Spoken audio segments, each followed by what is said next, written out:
আসসালামু আলাইকুম রহমতুল্লাহি বারাকাতুহু। বন্ধুরা, আপনাদের মাঝে আরেকটা রেসিপি নিয়ে হাজির হলাম, পমফ্রেট মাছের রেসিপি। তো আমি মাছগুলো লঙ্কা হলদি লবণ মাখিয়ে নিয়েছি, কড়াতে তেল দিয়ে দিচ্ছি, দিয়ে মাছগুলো ভেজে নেব, একটু লাল লাল করে ভেজে নেব। যারা পমফ্রেট মাছ খেতে ভালোবাসেন এইভাবে মাছের ঝালটা বানাতে পারেন। তো আমি এটা পেঁয়াজ দিয়েই ঝাল বানাবো। তো এগুলো উল্টে পাল্টে আমি ভেজে নিব একটু লাল করে। যারা যারা আমার ভিডিওটা দেখছেন সাবস্ক্রাইব করবেন, লাইক কমেন্ট শেয়ার করবেন। কেমন লাগলো রেসিপিটা অবশ্যই জানাবেন। আর এইভাবে মাছটা রান্না করতে পারেন, আরও খেতে ভালো লাগবে। আমার ভাজাটা কমপ্লিট হয়ে গেছে। এবার কড়াইতে আমি তেল দিয়ে পেঁয়াজটা দিয়ে দিচ্ছি। পেঁয়াজটা ভালোভাবে লালভাবে ভেজে নেব।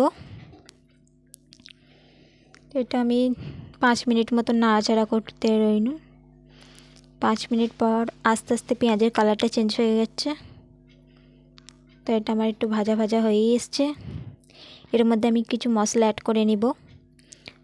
লঙ্কা গুঁড়ো, হলুদ গুঁড়ো অ্যাড করে একটু নাড়াচাড়া করে নিলাম। লবণ অ্যাড করলাম, করে আবার একটু মিক্স করে নিব। ভালোভাবে একটু মিক্স করে নেব। একটু রসুন দিয়ে দিলাম, কাঁচা রসুন কুচিয়ে, দিয়ে আবার একটু নাড়াচাড়া করে নিব। এবার দিয়ে দিলাম ধনে গুঁড়ো, জিরে গুঁড়ো, দিয়ে ভালোভাবে আরেকটু নাড়াচাড়া করে নিলাম। তো এইভাবে মাছের ঝালটা বানাতে পারেন। মশলাটা যত কষবেন তত খুব সুন্দর একটা সেন্ট আসবে। আর তেলটা, মশলাটা ছেড়ে গেলে তেলটা এসে যাবে, উপরে ভাসবে উপরে ভাসবে। তো এইভাবে বানিয়ে নিতে পারেন।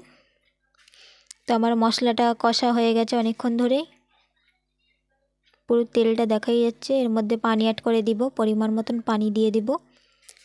দিয়ে 1 মিনিট ফুটিয়ে নিয়েছি, নিয়ে ধনেপাতা কুচি দিয়ে দিলাম। দিয়ে এবার 1 মিনিট ফুটে গেল। এবার আমি মাছগুলো অ্যাড করে দেবো এর মধ্যে। আস্তে আস্তে মাছ ভাজাগুলো দিয়ে দিব। তুমি এগুলো ভালোভাবে মাছ ভাজাগুলো দিয়ে আমি 2 মিনিট মতন ফুটিয়ে নিব।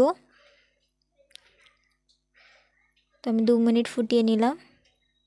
2 মিনিট পরে আমার রান্নাটা কমপ্লিট হয়ে গেছে। তো আমি এটা কাঠের চুলায় রান্না করেছি। কেমন লাগলো ভিডিওটা জানাবেন অবশ্যই।